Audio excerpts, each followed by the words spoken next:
शिव पुराण की रुद्र संहिता में आगे उमा सहित भगवान शिव का प्रकट्य का वर्णन किया गया है। ब्रह्मा जी कहते हैं, नारद, भगवान विष्णु के द्वारा की हुई अपनी स्तुति सुनकर करुणानिधि महेश्वर बड़े प्रसन्न हुए और उमा देवी के साथ सहसा वहाँ प्रकट हो गए। उस समय उनके 5 मुख और प्रत्येक मुख में 3-3 नेत्र शोभा पाते थे। भाल देश में चंद्रमा का मुकुट सुशोभित था। सिर पर छटा धारण किए गौर वर्ण विशाल नेत्र शिव ने अपने संपूर्ण अंगों में विभूति लगा रखी थी। उनके 10 भुजाएं श्री थी, कंठ में नील चिन्ह था।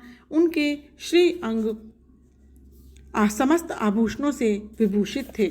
उन सर्वांग सुंदर शिव के मस्तक पर भस्ममय त्रिपुंड से अंकित था। ऐसे विशेषणों से युक्त परमेश्वर महादेव जी को भगवती उमा के साथ उपस्थित देख मैंने और भगवान विष्णु ने पुनः प्रिय वचनों के द्वारा उनकी स्तुति की। तब पापहारी करुणा कर भगवान महेश्वर ने प्रसन्नचित होकर उन श्री विष्णु को श्वास रूप से वेद का उपदेश दिया। मुने, उनके बाद शिव ने परमात्मा श्री हरि को गुह्य ज्ञान प्रदान किया। फिर उन परमात्मा ने कृपा करके मुझे भी वह ज्ञान दिया।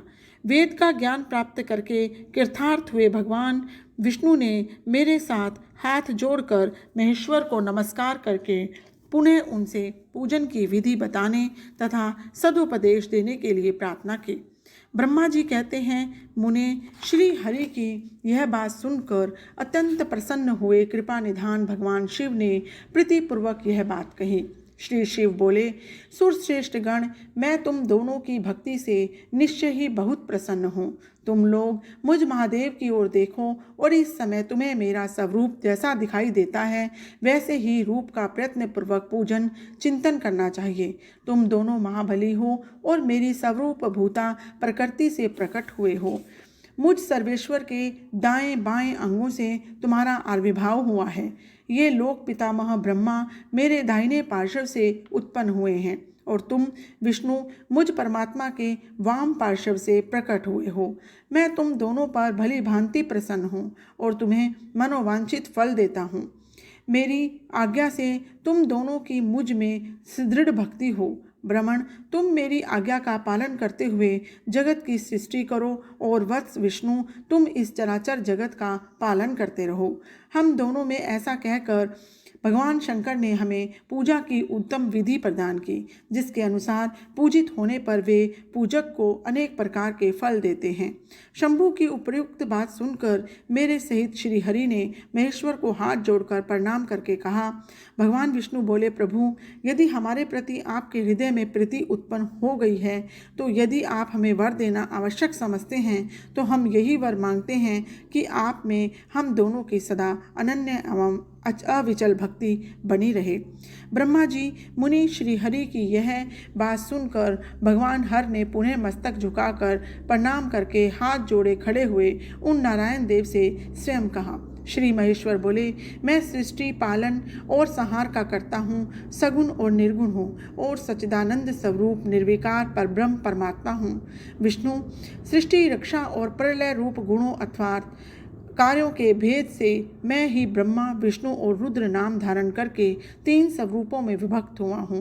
हरे, वास्तव में मैं सदा निष्फल हूँ। विष्णु, तुमने और ब्रह्मा ने मेरे अवतार के निमित्त जो स्तुति की है, तुम्हारी उस प्रार्थना को मैं अवश्य सच्ची करूँगा और मैं भक्त वत्सल हूँ। ब्रह्मन, मेरा ऐसा ही परम उत्कृष्ट रूप तुम्हारे शरीर से इस लोक में प्रकट होगा जो नाम से रुद्र कहलाएगा। मेरे अंश से प्रकट हुए रुद्र की सामर्थ्य मुझसे कम नहीं होगी। जो मैं हूँ वही यह रुद्र है। पूजा की विधि विधान की दृष्टि से भी मुझ में और उसमें कोई अंतर नहीं। जैसे ज्योति का जल आदि के साथ संपर्क होने पर भी उसमें स्पर्श दोष नहीं लगता, उसी प्रकार मुझ निर्गुण परमात्मा को भी किसी के संयोग से बंधन नहीं प्राप्त होता। वह मेरा शिव रूप है। अतः रुद्र प्रकट होंगे तब वे भी शिव के ही तुल्य होंगे। महामुने, उनमें और शिव में परायेपन का भेद नहीं करना चाहिए। वास्तव में एक ही रूप सब जगत में व्यवहार निर्वाह के लिए दो रूपों में विभक्त हो गया है। अतः शिव और रुद्र में कभी भेद बुद्धि नहीं करनी चाहिए। वास्तव में सारा दृश्य ही मेरे विचार से शिव रूप है। मैं, तुम, ब्रह्मा तथा जो ये रुद्र प्रकट होंगे वे सब के सब एक रूप हैं। इनमें भेद नहीं। भेद मानने पर अवश्य ही बंधन होगा। तथापि मेरा शिव रूप ही सनातन है। यदि सदा सब रूपों का मूलभूत कहा गया तो यह सत्य, ज्ञान एवं अनंत ब्रह्म है। ऐसा जानकर सदा मन से मेरे यथार्थ स्वरूप का दर्शन करना चाहिए। ब्राह्मण सुनो, मैं तुम्हें एक गोपनीय बात बता रहा हूँ। मैं स्वयं ब्रह्मा जी की प्रकृति से प्रकट होऊंगा। गुणों में भी मेरा प्रकट्य कहा गया है। जैसा कि लोगों ने कहा है, हर तामस प्रकृति के हैं। वास्तव में उस रूप में अहंकार का वर्णन हुआ है। उस अहंकार को केवल तामस ही नहीं, वैकारिक अर्थात सात्विक भी समझना चाहिए, क्योंकि सात्विक देवगण वैकारिक अहंकार की ही सृष्टि हैं। यह तामस और सात्विक आदि भेद केवल नाम मात्र का है, वस्तुतः नहीं है। वास्तव में हर को तामस नहीं कहा जा सकता। ब्राह्मण, इस कारण मैं तुम्हें ऐसा करना चाहिए। तुम तो इस सृष्टि के निर्माता बनो और श्री हरि इसका पालन करें, और मेरे अंश से प्रकट होने वाले जो रुद्र हैं वे इसका प्रलय करने वाले होंगे। ये जो उमा नाम से विख्यात परमेश्वरी प्रकृति देवी है, इन्हीं की शक्ति भूता वाग देवी ब्रह्मा जी का सेवन करेगी। फिर इन प्रकृति देवी से वहाँ जो दूसरी शक्ति प्रकट होगी वे लक्ष्मी रूप से भगवान विष्णु का आश्रय लेंगी। तदंतर पुनः काली नाम से जो तीसरी शक्ति प्रकट होगी वह निश्चय ही मेरे अंशभूत रुद्रदेव को प्राप्त होंगी। वे कार्य की सिद्धि के लिए वहाँ ज्योति रूप में प्रकट होंगी, और इस प्रकार मैंने देवी की शुभ स्वरूपा पराशक्तियों का परिचय दिया। इनका कार्य क्रमशः सृष्टि, पालन और संहार का संपादन ही नहीं।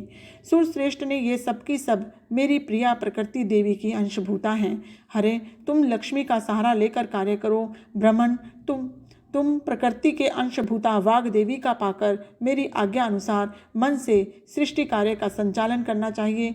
मैं अपनी प्रिया की अंशभूता परात्पर काली का आश्रय ले रुद्र रूप से प्रलय संबंधी उत्तम कार्य करूँगा।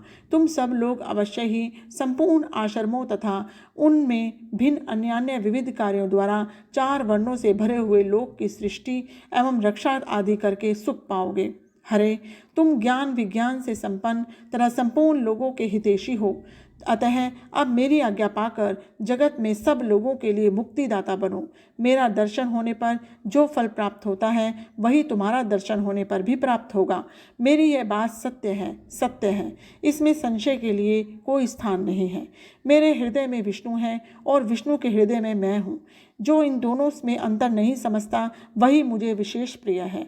श्री हरि मेरे बाएं अंग से प्रकट हुए हैं, ब्रह्मा का दाहिने अंग से प्रकट हुआ है, और महाप्रलयकारी विश्व आत्मा रुद्र मेरे हृदय से प्रादुर्भूत हुए होंगे। विष्णु, मैं ही सृष्टि का पालन और संहार करने वाला रज आदि त्रिविध गुणों द्वारा ब्रह्मा, विष्णु और रुद्र नाम से प्रसिद्ध हो 3 रूपों में पृथक पृथक प्रकट होता हूँ। साक्षात शिव गुणों से भिन्न हूँ। वे प्रकृति और पुरुष से भी परे हैं। अद्वितीय, नित्य, अनंत, पूर्ण एवं निरंजन पर ब्रह्म परमात्मा है। तीनों लोकों का पालन करने वाले श्री हरि भीतर तमोगुणों और बाहर सत्व गुण धारण करते हैं। त्रिलोकी का संहार करने वाले रुद्रदेव भीतर सत्व गुण और बाहर तमोगुण धारण करते हैं, और त्रिभुवन की सृष्टि करने वाले ब्रह्मा जी बाहर और भीतर से ही रजोगुणी हैं। इस प्रकार ब्रह्मा, विष्णु तथा रुद्र इन तीनों देवताओं में गुण हैं, परंतु शिव गुणातीत माने गए हैं। विष्णु, तुम मेरी आज्ञा से इन सृष्टि कर्ता पितामह का प्रसन्नतापूर्वक पालन करो। ऐसा करने से तीनों लोकों में पूजनीय होंगे। ओम नमः शिवाय।